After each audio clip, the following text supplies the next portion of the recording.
Brutal blunt force trauma infused with blast damage. Let's go back into Dauntless and go through how to get the best out of that hammer.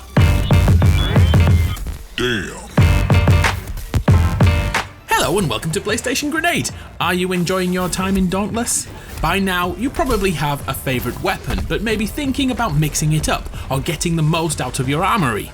Well, without a doubt, I think you should give the hammer a go, and you'll quickly see why I love it so much.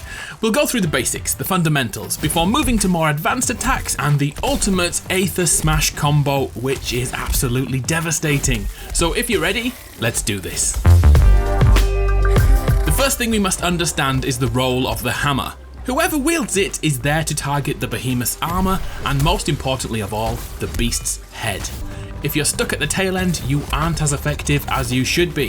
So when it's hammer time, aim for the head.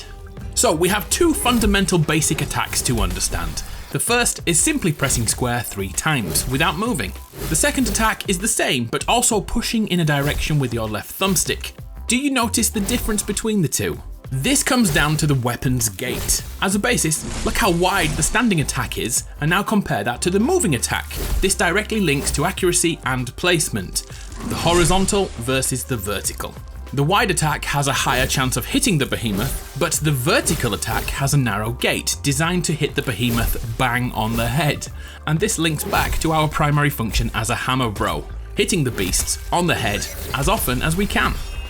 There's also a variant of that vertical attack. We can change the motion to an uppercut. To do this, we start standing still and press square, but then we add movement, so push towards your target and hit square twice more. Double uppercuts.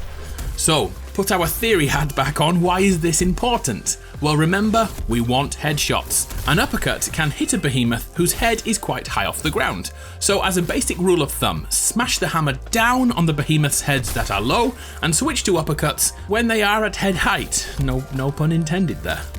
So that's half the weapon done and dusted. But before we move on to the beast combos and attack patterns, let's quickly go over the other side, the blast cannon hidden inside that hammer. Damn. So just like any real life hammer, there's a shotgun or cannon hidden inside. To use it, simply press triangle. It does have a wide spread, but arguably it's pretty lackluster compared to the power of a swinging hammer. By holding down triangle, we can charge a shot which consumes those files in the top left corner, resulting in this. To reload, simply tap R1. Did you notice the animation when reloading in the top corner? This represents the perfect time to reload. By tapping R1 again at the center point, we will be awarded with the quickest reload possible. If we miss this point, the animation turns red to show us our bullets are not running at prime effectiveness and the animation takes a little longer. In fights, the shotgun element is an acceptable way to cancel out of a combo to keep in the same position, but in every single other scenario, dodge roll is the correct thing to do to cancel out of attacks. Charging up the cannon and releasing it at the right time will see behemoth animations interrupted, resulting in that beast going to ground, allowing you to get up close and personal and smash it on its head once again. Oh, and another great use of a full barrage is on those minions various behemoths have in fights. Boom, no messing.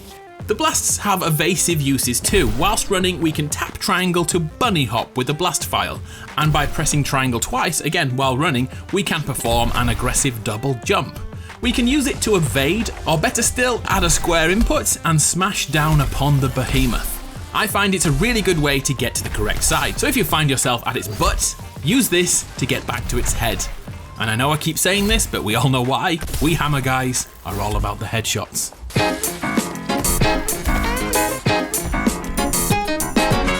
Now things get impressive. We can infuse the hammer swings with Aether blasts.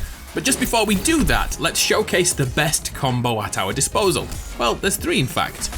The ultimate combo, which you should try and unleash as often as you can, comes in 3 variants. They all start with the same 3 square combo like we showed earlier on. But now, add a triangle hit to the end, and boom! Bloody spectacular. The final blow will use all 4 blast files, or however many you have at that point. But check this. Landing that final blow awards ballistic relief. We get supercharged blast ammo in return. So hypothetically, we can chain the combo until our stamina meter depletes or the behemoth gets a hit in. It's now possible to take this further, but the following does require a little timing. We can now infuse those blasts into our hammer swings. Have a look-see. During each swing of our hammer, we can incorporate a blast attack by simply pressing triangle before the shot lands. Will shine yellow when it's done correctly.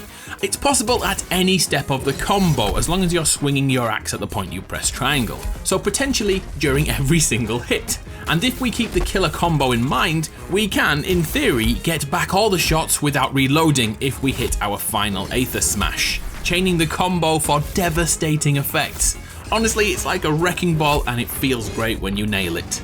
But here's something you must keep in mind. Poor timing will result in missing either an instant reload or a blast infusion. And in the worst case scenarios, your character will start to go through a manual reload and risk being hit by the behemoth. It all comes down to timing on that combo you choose. Performing an instant reload after every hit takes time to get used to, and honestly, I still mess it up all the time. Anyway, it's possible to keep reloading all 4 files until the final hit for the most damage possible by a hammer. From now on, we call this move Stop. Hammer time. Sorry, so sorry. Anyway, here's the thumb work. Forward, square, triangle, R1. Square, triangle, R1. Square, triangle, R1, triangle. It's all timing based and I'm terrible at timing, so if I can do this, you can do this. Anyway, man, that's an impressive combo. Okay, so that's my guide to using the hammer. Of course, we didn't look at the builds or modifiers. This episode was all about the basics in battle and advanced attack patterns. Please let me know your thoughts, I would love some feedback. Shall I keep going with this series? And what weapon shall we break down next? As a last call to action, if you buy anything in the game, please think about using my creator code ADAMARU, ADAMARU, as I receive a few pennies from everything you buy in-game. I'll use that money to make more content like this. I'm Adam from PlayStation Grenade. It's been a pleasure. I'll see you next time.